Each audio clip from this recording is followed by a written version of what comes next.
Tramlines is an annual music festival in Sheffield. It's taking place this year from Friday the 24th of July to Sunday the 27th of July. This year, SRSB has been chosen as Tramlines' official charity, and we're obviously delighted about this.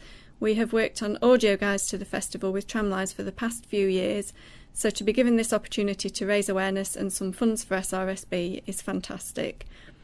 We're all getting very excited in the countdown to the festival, and our craft group is busy making decorations for the window at our centre on Mappin Street to say thank you to Tramlines. So look out for the windows, they're going to be colourful in the run-up to the event. SRSB, our charity, aims to provide opportunity, support, friendship and services to blind and partially sighted people in Sheffield. And the aim of this audio guide is to give an overview of the festival, with useful information about venues, travel, recommendations and advice. For example, one of the things that we want to let you know about is that Tramlines have on the information section of their website, there is some information about disabled access, and they are also offering carers passes, but you do need to be aware that the deadline for applying for the carers passes is the 10th of July. So please check out the website and get your applications in before the 10th of July if you do require a carer's pass. Right, this is Graham Marshall here, and I'm down here at the Sheffield Royal Society for the Blind talking to Alex Debman. Hi Alex, you alright? I'm very good, how are you doing, Graham? Yeah, I'm fantastic, good to see you again. You too. And the reason we've got together is because on previous years we've done a guide to help sight-impaired people navigate around tramlines and know exactly what's happening. There's been that many changes this year as well. Yeah. That we thought we'd better do another one. The actual festival this time, what are the dates that it's on at, for those people who don't know? It's the 24th to the 26th of July. Of course, it's going to be, so it's a Friday, Saturday and Sunday, basically, as it was before. There is actually a pre-party on Thursday night at the Lead Mill, which is a bit of a tradition as well. Mr Scruff playing at the Lead Mill, so if you're itching to go and you want to start on Thursday, you can go there, but the festival proper starts on Friday. Yeah. Now, it's a massive thing. We can't cover all bases in this recording because there are so many pub-type venues that are putting stuff on that even I struggle to keep in touch with what's happening. But what we're going to do is go through the main stuff, and we're going to point people in the right direction to find out other information if they need it. And, of course, you've got a great website as well, which is the other thing which we'll talk about. So the event itself, it's been going 7 years, is it now? It is. Yeah, that's amazing. I know. We can't believe it. It's incredible. I remember the first one, wandering up Devonshire Street, wondering what the heck to do with myself, because it was that, it was massive. It was brilliant. So it has evolved over the years, but the biggest evolutionary steps being this year when, shock, horror, probe, you've moved the main stage from Devonshire Green, haven't you? We have. Yeah, what was that all about then? Well, the main reasoning behind it was just to have more room. We had Public Enemy last year, and it was really busy, and we could have done with a bit of, a few extra thousand capacity. So we now have that with a new, bigger main stage. Which is where? At Ponderosa Park, which is just outside the city centre, a short walk out of the city centre. Yeah, I mean, weirdly, although I'm a Sheffield lad, I'm from Healy and then moved out to Chapeltown, I didn't know where the Ponderosa Park was until I started going to the Peace in the Park event. Yeah.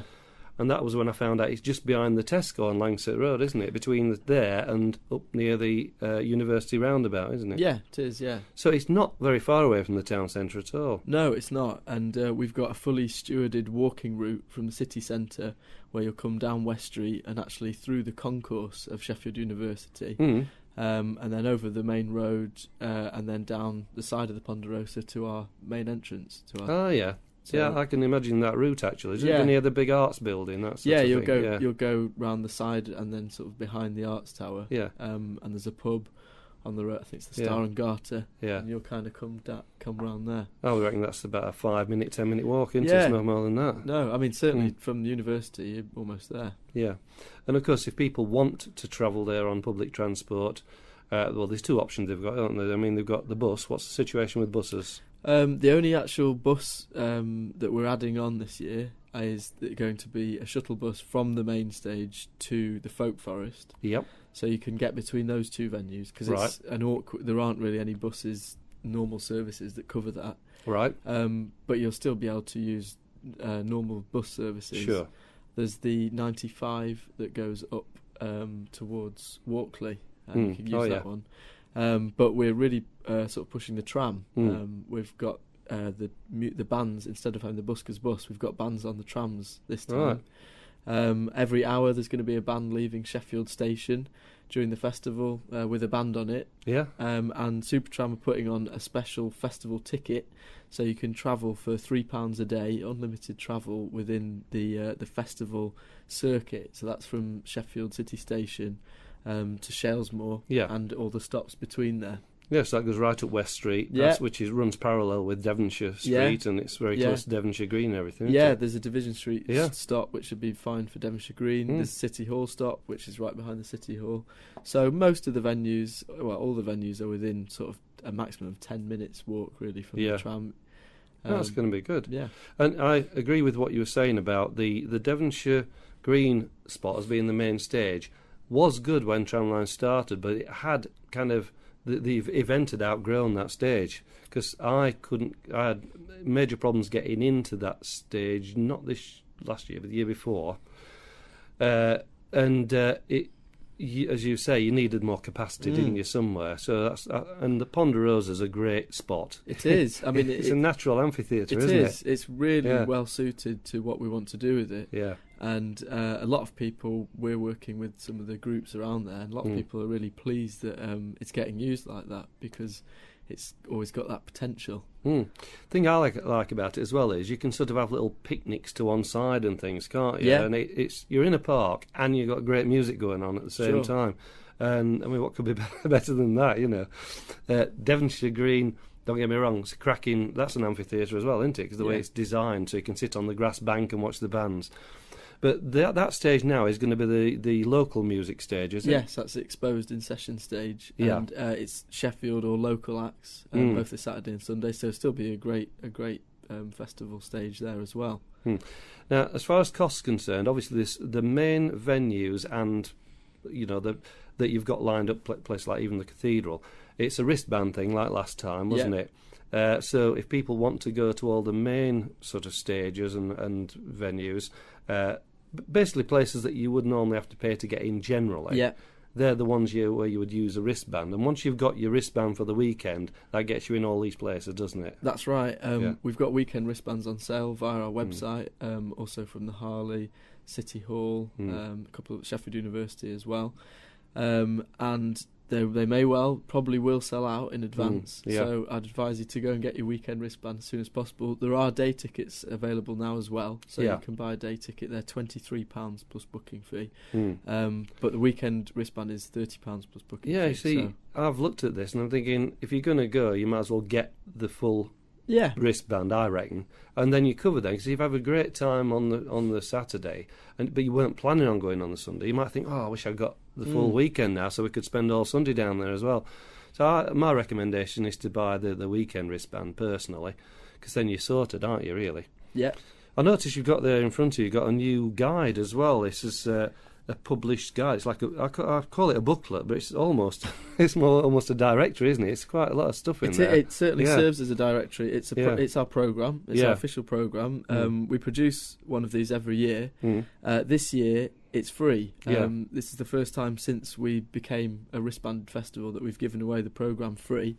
We've also got it out much earlier than we've had in the past, so it'll have been out for a month at least, if not a bit more when it's out. It's got all the times in it, information about the venues. There's an A to Z with all of the artists in there, which is quite a straightforward way of navigating it. A few little articles about extra stuff that's happening. Now, obviously, this is obviously ideal for sighted people and that, but if you can get hold of one of these and get one of your friends to help troll through it, and it gives you an idea of exactly how big the thing is, because it covers not only the wristbanded venues, you've got the fringe events as well listed in there, which are all sort of official listed extra places where gigs are on. And of course, as well as all that, you've got your other smaller pubs that are putting their own Tramlines stuff on that isn't in there. So It's massive. I mean, have you estimated how many bands are on over the weekend, or have you Well, had a good we know try how many who are within the wristbanded bit, which is Yeah. over 200. It's Across, incredible, isn't it? I think across Yeah. 16 venues. Yeah, Depends how you divvy them up, but about 16 venues. yeah. But to be honest, we don't know how. No. If you were going to add up all the acts from all the different venues who are putting something on over the weekend, certainly in at least 1,000. It's massive, isn't it? So anyway, as I said, there's the booklet, or the guide that you've got published, but of course you've got a website, and we were talking about this before we started chatting.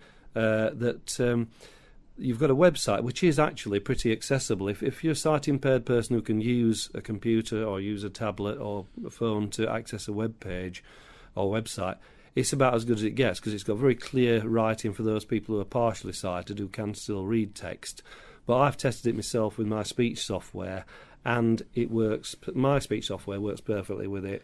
I was able to navigate and find every bit of information I needed, including the full listing of the bands that are on in the venues, the wristbanded venues, and they're all in order. That's the thing that I like about it. I can follow it and kind of get an idea of what I wanted to do. All I've looked through so far is Saturday, and within 10 minutes I kind of knew roughly where I wanted to go. That's really Which, good. for someone who can't see the site very well, that is I'm pretty impressed by that. I'm glad. It's a new feature of the website, this scheduling page. So if you go onto the lineup page, which is where all the acts are, there's a tab you can click called Schedule. Yeah. And like I say, it's a chronological order for each day. And it will hopefully give you an idea of where you want to be throughout the festival. Yeah, and of course you've got the events that aren't in there are the things that are in local pubs and stuff like that. So, mind you, the Peace Gardens information, that's slightly different, because the Peace Gardens is a not paid for public place. Yeah. So there, anything you see advertised or that you hear about that's in the Peace Gardens, that is free. Yeah, you can go in there and enjoy that. The Saturday's the one that I'm probably most going to be involved in because of the people who are on. But it's on all Sunday as well, isn't it? In there, it's more of a. Is it more of a community based? Yeah, on Sunday it's the youth and community stage. Yeah, and it's one of my favourite parts of the festival. Quite a lot of people, I'd probably say the same. You've got young people doing their music from various different youth projects. There's I think 5 different bands from Under the Stars this year. Oh yeah. And some DJs who will all be doing some songs. Yeah, well, I'm hoping to see the Stars band. Yeah, they're one of my favourite bands. People with learning disabilities and that. My mate Carl's in that one. Yeah. Good old Carl. Good old Carl, keyboard player. He was playing keyboards last time I saw him anyway. Is he still a keyboard player with that? Yeah. Yeah, he's definitely plays the track. Depends which tracks we're doing. I think he'll be playing keyboard on every track. Yeah, but it's fantastic, and it's so varied. That's the thing, isn't it? Yeah. That Sunday. And that day finishes with the Dope and Mean breakdance competition, which is really, really amazing. Yeah. I mean, the stuff they can do, I'm constantly amazed. That's the last 2 hours of that stage. Well worth checking out. Yeah. But there's all sorts of other stuff going on. I mean, for example, if you wander down the moor on the Saturday, there is acoustic music taking place as you wander down the moor generally, looking in the shops. There's people like Charlie Barker, a well-known local singer who's appearing down there. But there's lots of singers appearing, doing little half-hour stints down there. That's right. Just to keep it interesting as you just walk in between the shops and things, you know. Yeah. So, yeah, it's all encompassing, isn't it, the whole festival? And there's more than just music. There's also a poster exhibition. So we've got Sheffield artists who've done posters inspired by a different act who's appearing at the festival, right? Which is curated by Drew Millwood and Tom J. Newell, and you can see that at the Millennium Galleries. We did that last year, and it was a really big success. And there's also some limited edition prints to buy of them. Yeah, that sounds good. There's some free yoga classes. You can check that out. There's the street theatre, which we've had several years, created by Professor Vanessa Tolmin from Sheffield University. Some real kind of world-class street performers, very entertaining if anybody's caught any of that. I've kind of caught that by accident. Where's that going to be taking place? Is it all over the place or outside the City Hall? Or? Well, they base themselves outside the City Hall, Barker's Pool, and then they kind of spread out and roam around the city. Yeah. You get some very strange sights, weird vehicles going past with strange people on, captains. I seem to remember a captain of a ship looking through a long telescope at one thing I was at. It was like a bike that had been converted or something. Yeah. I Yeah. don't- Well, that's the kind of thing we like to Yeah. like to think Yeah. of Sheffield as being the whole of Sheffield is a festival Yeah. site over the Yeah. weekend, and it's things like that we feel bring out that atmosphere. Yeah, and they make just you make you feel like smile, don't they? Yeah. You know, you just think, yeah, this is this is it, you know. Yeah, and even people who maybe, if for whatever reason, didn't even really know about it and just happened to be in Sheffield or just came out in city centre, it's bumping into those kind of things. I think that's really special. So as far as headliners is concerned, who have you got lined up this year? Well, our three main headliners are Charlatans, Oh, yeah. Basement Jacks, Yep. and the Wu-Tang Clan.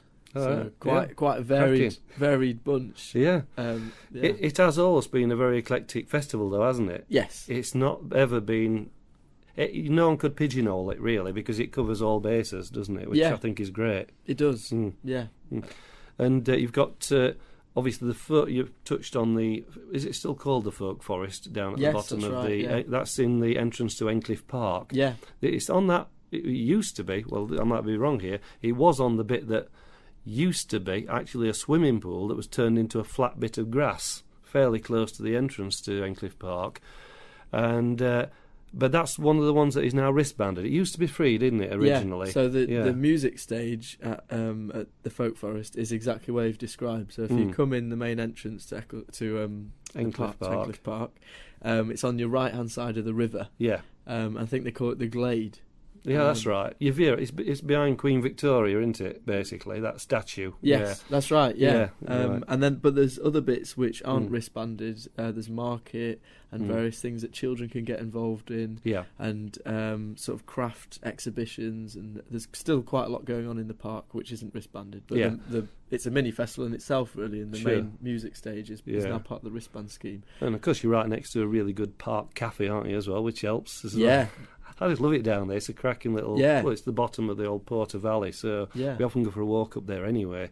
So that's going to be good. And sometimes people need a bit of that variety because you can be having the full-on experience of Devonshire Green, and of course now we've got the Ponderosa to look forward to as well. But sometimes people just want like an hour to just relax a little bit more. The Folk Forest is more relaxed, isn't it? You know what I Yeah. mean? It's you just want to lay down on the grass and just take it all in, don't you? You know? Well, you'd be shocked to know that Yeah. I've only ever seen it in pictures and a few videos. Yeah. Because I never get a chance to go down there.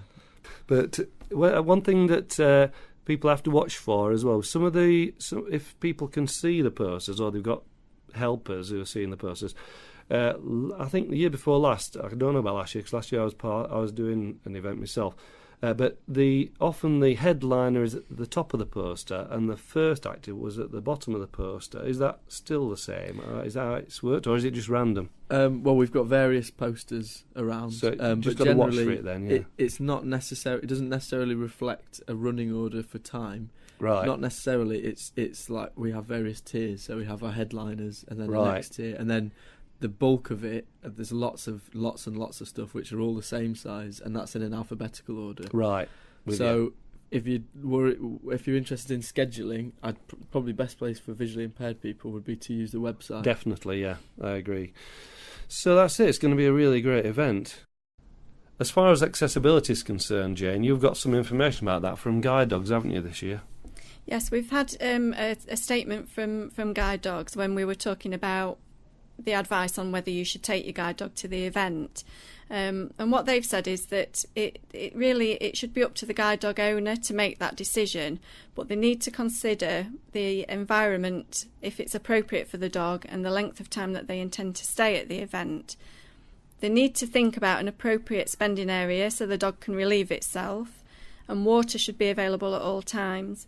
If the weather is hot, the dog will need shade and some time out to rest as well. If in doubt, they should speak to their guide dog mobility instructor if they're not sure whether they should take the guide dog along to the event. Yeah, because of course all guide dogs are different and all guide dog owners are different, aren't they? Yeah. One thing I did find out the other night was, of course, you do this carer's pass, don't you? Which is of great interest to us because obviously a lot of sight impaired people need sighted guides to help them navigate around these sort of things. What's that all about? How does it work? Well, to apply for a carer's pass, you need to send an email to info@tramlines.org.uk. That's info@tramlines.org.uk, and tell them that you need a carer's pass on the email, and you'll get some more instructions. Right, because they'll have to prove that they do need help in some way. They'll show they've got a disability or a need for a helper. Is that? Yeah, go do it and make an application for the email. It will become clear. Right, fair enough then. Yep, so that's going to be good, because I think that's what puts a lot of people off big events. The fact that if they're taking someone along with them begrudgingly who's going to guide them around, if they've had to buy 2 tickets or 2 wristbands, then definitely. It's a bit of a downer. But if you know that the person you're dragging along to help you do the event isn't going to have to pay, then that is a big incentive to actually do it. Yeah. And if you've got a helper there and you need one, then that just makes it much more of an enjoyable experience, doesn't it? Part of our ethos is that everybody should get a chance to enjoy a quality festival, really good music, and that's part of that is why we have carers passes. It's also why we've raised the age of free tickets for children up to 11, so accompanied by an adult. Again, you have to apply for the ticket. It's still free. We do it through the website. But yeah, we want families to come and it to be affordable, and we want people with any sort of disability to come, and if they go to the Peace Gardens, they can watch some people with disabilities performing. Yeah, on the Sunday. That's going to be it's going to be a really good bit. I mean, they've done that in the past, and it's just a nice bit of variety that adds to the whole thing, doesn't it? It is, and the bands are very, very good quality as well. They really are. Well, I'm going to put you on the spot here, Alex. Oh, no. Have you got any particular acts that you would say are must-sees? Obviously we've all got different tastes, but sure. As far as you're concerned, is there anything that you when you saw that you got them booked, you thought, yes, cracked it here? There's hundreds. I mean, I could pick out. I won't be able to see many, if any of them. There's at least 20 I'd love to see. Right. But I'll pick you out 3. Yeah, go on then. So there's an artist called, a DJ/producer called Nazinja. He's from South Africa, and he fuses really fast South African tribal music with sort of electronic production. Yeah. He appeared on the world stage a couple of years ago as a Shangaan Electro, which includes him and dancers. This year it's just a DJ set. Right. It's at Queen's Social Club. Oh yeah. As part of the Banana Hill event on right. Saturday. So that is just really different. It's really different. It's about 200 BPM the music, which for people who know music, that's fast. Sort of top end of what you can get. It's just a lot of fun and a bit different. So I'd go for that one. Yeah. Mungo's Hi-Fi with Cheshire Cat on Friday night at Yellow Arch. Mungo's Hi-Fi, I know a couple of them, and they're from Glasgow. I've kind of watched their progression over the last, probably coming up for 10 years. They're a sound system. They have a record label, Scotch Bonnet, and they're now sort of internationally renowned. They play all over the world. They've worked with all the kind of big artists in reggae, and they're bringing Cheshire Cat with them, who's a vocalist from Bristol, who is actually part of Left Field as well. Left Field have been gigging again recently, and he's part of that. But he's been on the scene for a very long time. Sort of great UK dancehall vocalist, so it'd be good to see them together. My last pick, as well as Wu-Tang Clan, just get them in as well. But there's also Sugar Hill Gang with Melly Mel and Scorpio. The Message, sort of one of the iconic hip hop tracks, which was voiced by Melly Mel, right, as part of Grandmaster Flash and the Furious Five. He wrote that track and he did the lyrics, and it's just such an important track. And I'm just really excited that he'll be there in Sheffield and he'll be doing that track. So what acts are you looking forward to then, Jane? Well, there's quite a few. There's somebody called Ghost Poet who's playing. I think that's on Friday on the main stage. We saw him supporting another band a while ago, so I'd really like to try and catch him again. There's a few other, obviously Wu-Tang Clan, like to see Basement Jaxx. But to be honest, with the festival, one of the big things that I like is that you're going to see lots of bands that you don't know. And I always like to take the recommendations of friends as well and try to see bands that you don't already know. At some point we'll probably end up at the Folk Forest because a lot of our friends have got young children, so I'm sure we'll probably end up there at some point. which is always, a really nice venue. But also I just enjoy to, catch up on some of the DJ sets as well that are going on. Yeah. Well, of course, I know quite a lot of bands that are doing the rounds because of my involvement at Sheffield Live. So I'm loath to sort of recommend sort of one band against another in a sense. So, but equally, I don't want to just not say anything. So, I think probably my best course of action is to recommend certain ones that I'm definitely going to see. One is a band called Bang Bang Romeo, local band who are very, very good. I've not seen them yet, but I've heard them on BBC Introducing quite a few times, and I would love to see them, and they're on the stage at the Devonshire Green end of town, and I think that's on the Saturday, fairly early on, about 1 or 2 o'clock in the afternoon. That's one that I've earmarked on my shortlist, just because I want to see them, because I've heard them so much on radio. The other one, of course, is my co-presenter on my show, Sinead. She is a singer in a number of bands, and the band that I'm most interested to see of hers is the Soul Crates, who are appearing in the Peace Gardens on the Saturday at 1 p.m. So it's very early. I think they're the second band on or something. Now, I heard them about 2 years ago. I've not heard them since, and now they've got a lot more music ready and prepared to go out there and show off. They're a great soul band that work perfect at outdoor festivals, so I'm looking forward to that one. And the other one, of course, is Sinead's other band, which is Jungle Lion, who a lot of people around here know. They're a big ska band. There's about 12 or 13 people in that band. They make a heck of a good racket, singing all the ska greats. And that's about 8 o'clock, 9 o'clock, something like that, on the same night. People will be dancing around to that. That's a great atmosphere, and it's not too heavy. And I know a lot of people who aren't into loud music who will go and really enjoy that. That's a really good one. The other one that I can't remember when they're on, but the Renegade Brass Band are another one people should watch out for. If you want to see a brass band with attitude, then that's the one to see.